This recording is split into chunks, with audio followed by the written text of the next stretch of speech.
explicar para vocês é o seguinte. Eu fui 10 anos coordenador do metrô do Distrito Federal. Eu saí do metrô do Distrito Federal quando me apresentaram um plano de substituir a linha de trem do metrô, que iria até Gama e Santa Maria, pelo BRT. Eu quero explicar para vocês o seguinte. Não existe em outro lugar do mundo desenvolvido BRT. BRT é um nome em inglês para uma coisa que não existe na Inglaterra. É uma regressão. Prefeito, estão lhe colocando uma coisa que não é o ideal. E eu, como pesquisador, como uma pessoa que trabalhou 10 anos no metrô, que são dos responsáveis por esse estudo que eles apresentaram, eu comecei esse estudo em 2006, eu lhe digo, não pegue por menos, pegue por mais. Não faça mais ou menos, faça o ideal. Vamos fazer o ideal. Vamos explicar aqui o que é o ideal, o que é o mais correto, o estado da arte, porque eu acho que a gente não pode ficar com solução mais ou menos. A gente tem de partir para a solução ideal, o máximo. Por que a nossa população não pode ter o melhor? Ela tem direito de ter o melhor e a gente tem oportunidade. Estamos com a faca e o queijo na mão. Aperta aqui. Vamos lá. Primeira coisa, o Brasil era um país ferroviário. Até o início dos anos 60, o Brasil tinha 30 mil quilômetros de ferrovias. Hoje a gente tem apenas 13.500 quilômetros, 99% só transportando carga. Nós abandonamos o transporte de passageiros.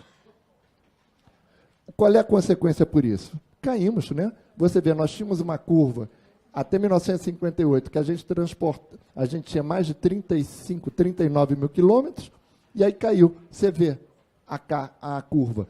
Vocês imaginem que em 1960 nós transportávamos, o Brasil tinha 50 milhões de habitantes, nós transportávamos 1,5 milhão de passageiros por ano, para um país de 50 milhões de habitantes. Hoje em dia a gente não transporta mais isso com 206 milhões, 208 milhões, não tem lógica. Como é que foi isso? Meu querido presidente JK, que construiu Brasília, ele achava que a indústria automobilística era um dos motores de desenvolvimento do país. E aí ele suspendeu os investimentos em ferrovias. Isso, infelizmente, tem de ser mencionado. Adoro o JK. Foi o sujeito que ajudou meu pai a se naturalizar brasileiro. Meu pai veio para cá, para o Brasil, era italiano, trabalhou na ONU, tinha profunda amizade com o JK, mas isso foi um erro estratégico. Houve um incentivo enorme ao automóvel, então todo mundo sonhava ter o seu automóvel, não é verdade? Todo mundo queria ter seu automóvel. Pessoal, você vai em qualquer lugar do Brasil, a pessoa, primeira graninha que tem, ela para de andar de ônibus e compra um carrinho de segunda mão, porque o sistema de ônibus é ruim. Então, nós temos de ter um sistema de transporte que atraia a pessoa, que ela aceite botar o carro dela parado e use um sistema de transporte digno, bom, barato, rápido, seguro. O que acontece? Com o aumento do uso do automóvel, nós somos hoje um dos maiores emissores de gases de efeito estufa na área de automóveis. É o segundo maior emissor de efeito estufa no Brasil. Primeira geração, a agricultura, por conta das suas próprias características, e o segundo é a área de transportes. É muito, gente. É muito. E a gente está vendo os efeitos da mudança climática. Então, a gente tem de ter uma resposta para isso. Olha aqui uma coisa. Doutor Zacarias, o senhor que é médico, olha só. Nós estávamos numa curva decrescente de mortos nos acidentes automobilísticos, até a época da pandemia. Depois da pandemia, todo mundo voltou a usar automóvel.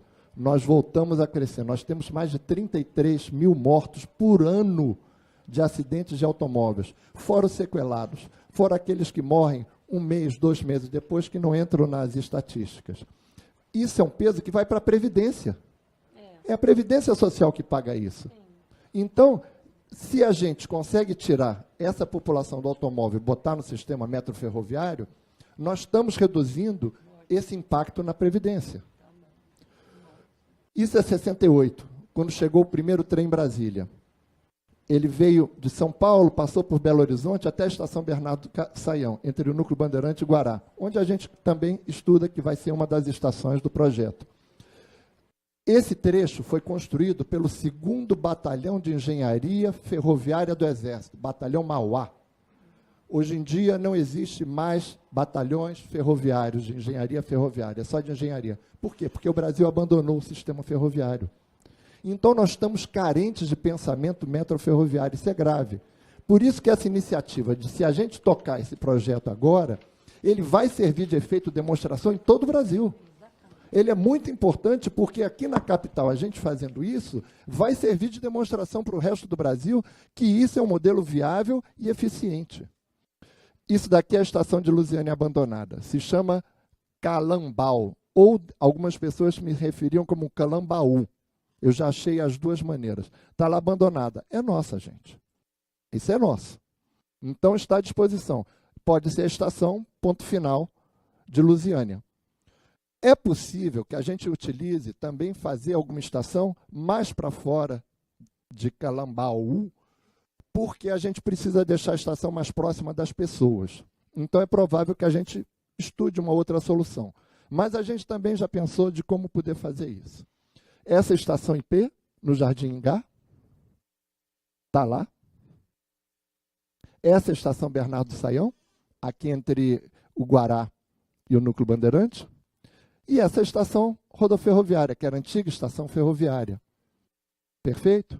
Essa estação ela tinha sido planejada para ter 5 plataformas. Eu peguei isso daqui, olha, a nova estação de Brasília. Então, era um grande orgulho para Brasília ter uma estação ferroviária. Eu, na década de 80, eu viajava para São Paulo constantemente de trem. Pegava o trem aqui em Brasília e descia em São Paulo. Eu também, quando morava no Rio, eu passava várias vezes feriados em São Paulo, que eu tinha parentes, eu pegava o trem no Rio de Janeiro e descia em São Paulo, na Estação da Luz. Então, por que a população atual não pode fazer isso? Isso não é uma coisa de velhinho, isso não é um sonho. É uma obviedade, porque um país desenvolvido tem ferrovia, a gente não pode ter. Essa é a vista satélite da região, que eu quero mostrar para vocês o seguinte. Lusiânia aqui, Ingá, Cidade Ocidental, Valparaíso. Aí nós entramos aqui para o Distrito Federal e vamos toda a área. JK, Gama, aí vamos descendo aqui Parkway, aí chegamos no Núcleo Bandeirante, Guará, aí damos a volta, chegamos na rodoferroviária, que fica bem aqui. Então, o que eu quero dizer é o seguinte, o estudo que meus colegas da CBTO apresentou é o estudo mais econômico. Por que eles fizeram isso? Porque eles estavam mais com o pé no chão, assim vamos dizer, da realidade. Só que eu sou um cara que trabalhou na construção do metrô do Distrito Federal. 10 anos lá, não tinha metrô em Brasília. Então, o que me diziam? É loucura, para que Brasília precisa metrô? Nós temos metrô hoje e a briga da gente, né, Casimiro, é para expandir o metrô. A gente discute o tempo todo o metrô. E eu ainda vou te convencer a transformar o BRT em metrô. Ainda vou te convencer, ainda vou ganhar essa briga. Então, o que a gente pensou é o seguinte, Lusiânia, Jardim Ingá, Cidade Ocidental, Valparaíso 1, Valparaíso 2, exatamente, Polo JK, Parkway, Bernardo Saião, Guará 1, Guará 2, onde tem o metrô, porque é onde cruza, CIA, Setor de Indústria e Abastecimento, e Brasília Rodoferroviária. Carlos Pena, como é que isso vai funcionar? Vamos lá. Em Goiás, a gente acredita que, brincando, 300 mil pessoas vão ser beneficiadas direta e indiretamente. No DF, 500 mil. É isso mesmo. Nós vamos estar beneficiando direta e indiretamente 800 mil pessoas, porque vão ter aqueles que vão andar de trem e vão ter aqueles que vão ganhar o benefício de ter saído dos automóveis da rua. E vão ter aqueles que vão ganhar o benefício dessas pessoas que vão poder circular. Primeira coisa que o empresário em Brasília faz, segunda coisa que ele faz quando vai contratar uma pessoa, você mora onde? Porque dá desemprego por conta do custo de pagar a passagem. Então, percebam a melhoria que a gente faz na vida das pessoas por conta disso. Vamos lá. A crise do transporte rodoviário do entorno é um estímulo para a retomada do trem do entorno. Essa briga, vamos fazer consórcio, não vamos fazer consórcio, o GDF entra com tanto, o governo do distrito, o Goiás entra com tanto, vamos tentar do governo federal. Não vai sair, gente, não vai sair. Não tem, é besteira. Quem vai pagar a conta? Quem vai pagar a conta? Ninguém vai pagar a conta. Então, em vez da gente ficar pensando numa solução que é um arremedo, porque a gente está falando em transporte rodoviário, vamos pensar no correto? Vamos pensar no transporte rodoviário? Como é que funciona? A ideia é o seguinte, essas estações todas, elas vão ter ônibus de integração. Atenção, eu vou adiantar aqui e depois eu volto. Vocês vão entender. Isso daqui é um ônibus normal que sai de Lusiânia e vem para Brasília. Ele vai gastar 1h30, 2 horas e vai trazer 70 passageiros. De boa vontade. De boa vontade. Eu estou sendo um cara gente boa, estou sendo simpático. Secretário Casimiro, o senhor que foi secretário de mobilidade.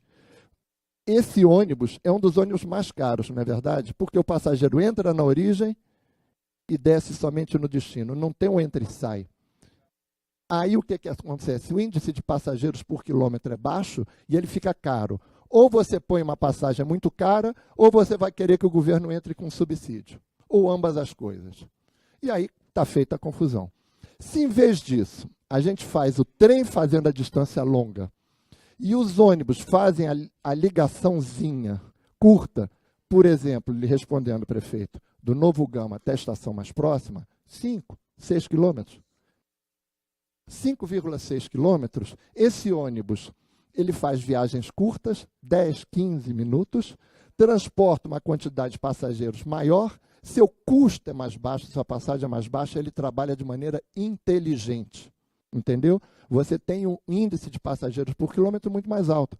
Então, grosso modo, se ele rodar 10 quilômetros, em 1h30 ele vai transportar 300 passageiros, enquanto que seu congênere em 1h30 só transportava 70, se fizer em 1h30.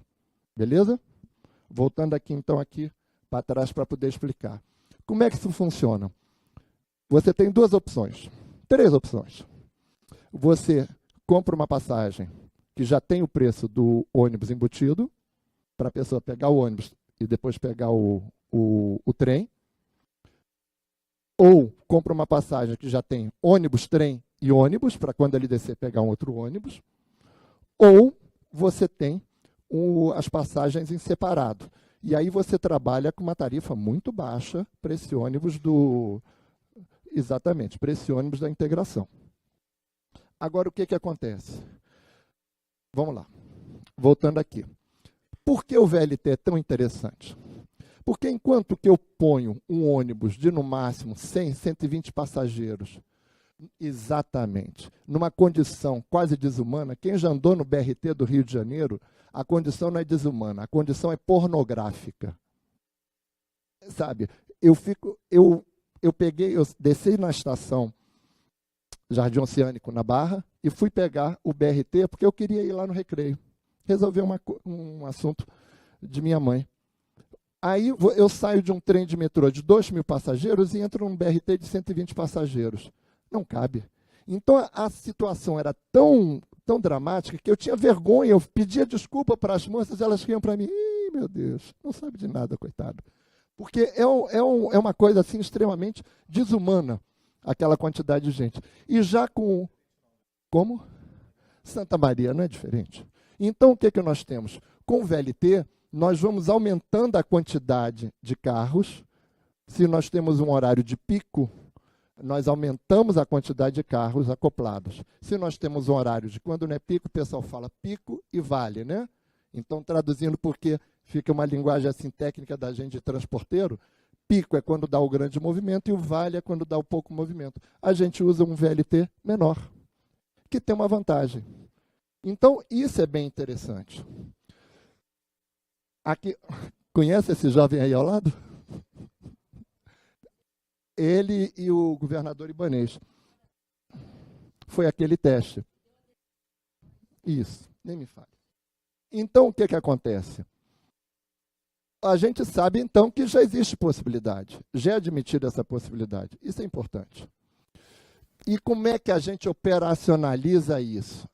Aí que entra meus colegas aqui da CBTU. Por quê? Se você for partir, vamos fazer uma PPI, não sei o quê. Gente, vai ter de ter estudo para fazer PPI. Aí o pessoal da PPI vai querer que entre um subsídio caso não dê movimento. Aí vai ter, não sei mais. Esse troço não sai. Agora, se a gente passa para a CBTU, qual é o objeto social, qual é o objetivo contratual da CBTU? Transporte? Transporte de passageiros sobre trilhos. Eles precisam de autorização especial para poder fazer o transporte de passageiros? Eles já têm. Nós temos a linha hoje que já foi desapropriada, é nossa. Nós não precisamos fazer estudo de impacto ambiental, já foi feito, já está tudo pronto. Então nós temos a faca e o queijo na mão.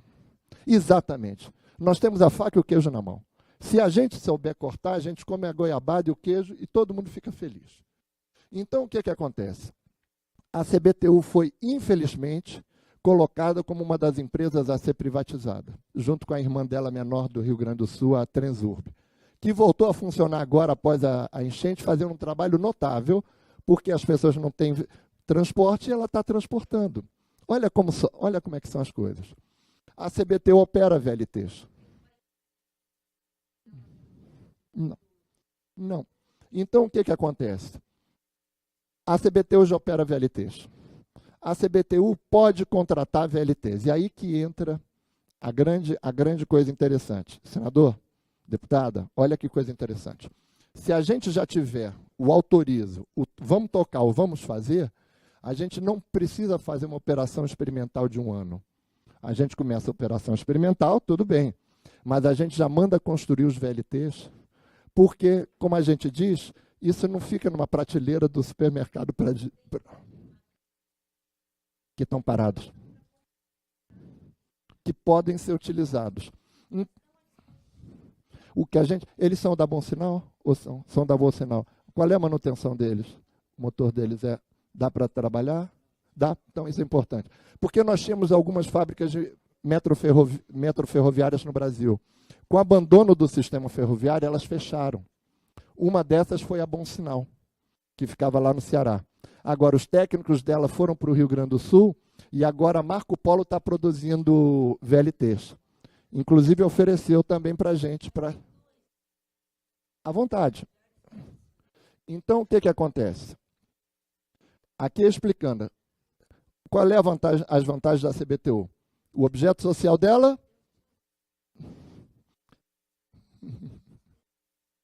O objeto social é o transporte metroferroviário. Podem, a qualquer instante, se eles tiverem ordem, iniciar a operação. Existem, olha que coisa interessante, elas existem como empresa dentro do orçamento da União. Então, nós temos 2 maneiras de conseguir recursos. Sem ela sair do Programa Nacional de Estatização, só com a emenda. Se a gente consegue tirar do Programa Nacional de Desestatização, a gente põe ainda no PAC. Então, a faca e o queijo, estamos com a faca e o queijo, a gente tem de trabalhar para poder conseguir isso. Se a gente fizer isso, o modelo Goiânia... Por favor, senador. Eu queria até te interpelar, que eu fui secretário de Infraestrutura. Eu quero fazer já que é para sonhar, eu aposto que com menos de 2 anos de operação, nós estamos rodando o trecho de Goiânia a Brasília, na ferrovia que nós também tem, que vai poder ser colocado, que ninguém explora. Então, você tem razão. Você quer ver um negócio mal arrumado? Vai ver o BRT lá de Goiânia. Você quer ver o que acabou com o comércio de Goiânia, o eixo Anhanguera? Foi a implantação do BRT. Você quer saber o que vai acabar com o negócio atrasado em Goiânia? É a Norte-Sul, que não opera até hoje, que gastou um monte de milhões. E as pessoas pegam como referência o que foi feito em Curitiba e como referência o que foi feito na Transmilênio, lá na Colômbia. Lá é diferente. Lá é rodovia. Então, você tinha como fazer uma caixa para ter o BRT, que também é um atraso. Mas era a solução que tinha por momento. Então, aqui essa discussão, Carol e Miguel de novo. Essa é a única chance. Eu, se puder, nós vamos botar o governador, buscar ele agora para assinar hoje de noite. Isso nós estamos dizendo, isso é o lógico. É o que está dizendo agora, nós não temos como unir governo federal, governo de Goiás e o distrito para tentar achar quem vai pagar a conta. A conta está pronta. Agora nós vamos ajustar. Ah, não, que quem vai concorrer com quem perde, quem ganha. Isso está provado aqui, Carlos. Parabéns. Você tinha que ter feito o primeiro a ter falado aqui, que você tinha mostrado aqui. Porque isso é importante, porque isso aqui não é discussão de governo do Distrito Federal, do governo de Goiás, não. Isso ganha a população do entorno. Então, não é que a discussão, porque aqui se nós chegar numa roda agora e trouxer agora, e alguém vai dizer, e as companhias dos ônibus? Isso não é história, tem passageiro sobrando aí para fazer para todo mundo. E isso, o que mostrou agora, vai ter uma eficiência muito grande também nos ônibus, vão rodar menos, vão rodar pouco, vai ter, assim, uma ajuda muito forte. Esse trecho de Goiânia a Brasília, se quiser fazer aí com carga, e nós podemos também fazer, com certeza o nosso Carlos deve ter estudado, nós podemos fazer transporte e velocidade, que não precisa de ser de alta velocidade, que é mudar só a bitola, né, que é a bitola nossa hoje, e nós podemos o quê? Desenvolver, eu lá atrás como engenheiro, eu apresentei isso para o Michel Temer, e dizer, olha, a parte imobiliária, se nós fizermos aí algumas interligações entre as cidades, com bairros planejados, para fazer o transporte para Brasília, nós resolvemos isso, a parte imobiliária dava conta de pagar até a construção disso, e é isso que faz a diferença. Então, você tem toda a razão. Vamos largar de ser desarrumado aí de BRT, vamos aí para a ferrovia. E até os números meus era até um estudo maior. Nós tínhamos 45 mil quilômetros e ao longo do tempo nós fomos abandonando e você tem toda a razão. Então, só mostrando mais uma coisa aqui, senador. Se a gente toca esse projeto de Lusiânia, se a gente toca, quando a gente tocar esse projeto Lusiânia, Valparaíso, Brasília, eu tenho certeza que os estudos que a gente fez da ligação São Luís-Teresina voltar, porque lá também eles têm um problema, de certa maneira, semelhante. O problema do Amapá, que eles tinham uma ferrovia que foi abandonada, ou o Rio de Janeiro, que tem vários trechos que foram abandonados também. E isso, em Minas Gerais, Juiz de Fora, isso vai servir de efeito demonstração. Todo mundo vai querer. Todo mundo vai querer. Vai ser todo mundo. Só para poder constar. Hoje em dia, no Brasil, a gente só tem 2 fabricantes de VLT. Nós tínhamos 3, agora só temos 2. Na verdade, nós temos 5. Infelizmente, à medida que não se compra material ferroviário, a fábrica fecha. Infelizmente. Então, nós temos a Alstom, que ela utiliza as instalações da antiga Mafersa, Material Ferroviário e Sociedade Anônima, em São Paulo. Ela fabrica esse VLT chamado Citadis. Ele é elétrico, mas eles podem botar motor diesel, não tem problema. É uma questão de encomenda. E tem a Marco Polo, que fabrica o Prosper, que pode ser diesel ou elétrico. Aí, às vezes, me perguntam, Carlos Pena, o senhor defende diesel ou elétrico? Se a gente tivesse numa exorbitância de recursos, eu ia dizer, toca tudo logo elétrico. Exatamente. Então, o que acontece? Vamos começar com o pé no chão. A gente começa com diesel, começa funcionando com diesel, porque um VLT com diesel vai tirar pelo menos 300 a 500 automóveis de circulação. Vamos ter uma queda no efeito estufa, na poluição, enormemente. Outra coisa, não impede de, no futuro, fazer instalação elétrica. Você pode fazer instalação elétrica no futuro. É uma questão de evolução da linha. O que é que eu quero dizer? O momento é agora. Nós temos a faca e o queijo na mão. Se a gente tiver sabedoria, a gente consegue botar esse projeto adiante e aproveita. A ideia de utilizar a emenda, fantástica. É isso mesmo. Porque não dá para poder bloquear, o dinheiro está aí. E aí, qual é a minha sugestão? Já toca esse projeto, já faz o convênio logo, convênio, contrato, enfim, a figura jurídica. E toca isso, e aí já faz e já destina as verbas à CBTU para ela já comprar, encomendar os VLTs. Porque eles não vão ser feitos em uma semana. Eles vão levar, as fábricas vão pedir 4 meses, 5 meses, 6 meses. Exatamente. 35 milhões, mais ou menos isso. Mais barato que 5 Ferraris ou 6 Lamborghinis. E tem uma utilidade enorme. Eu pedi para as meninas aqui me mostrarem uma foto. Localizaram? Eu pedi aqui. Ela precisa tirar, não tem problema. O Transmilênio, que foi citado, o BRT de Bogotá, eu conheço. Ele foi feito porque não havia o dinheiro para fazer o metrô. Então, o que eles fizeram? Pega essa imagem do meio, por favor. Aí o que, que acontece? Se dá momentos de pico, a cidade para. Me ampliem algumas imagens, por favor. Então, o que, que acontece? A gente não deve... por isso que eu fico extremamente crítico. Se a gente tem a solução correta, a gente não deve fazer mais ou menos. Se puder colocar, ampliar tudo isso, se puder. Essa aqui está pouco, essa daí está pouco. Bogotá entra em crise, entra em caos. Eu pedi só para elas procurarem as seguintes palavras: Transmilênio mais caos. Então, o que, que eu sugiro? Vamos fazer direito. Curitiba, eu conheço o pessoal que opera o ligeirinho de Curitiba.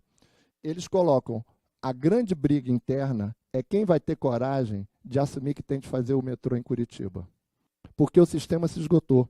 Porque o BRT em Curitiba, o ligeirinho, de tal maneira ele poluiu o ar e o barulho que as pessoas se afastaram das vias de onde ele passa. O comércio foi embora.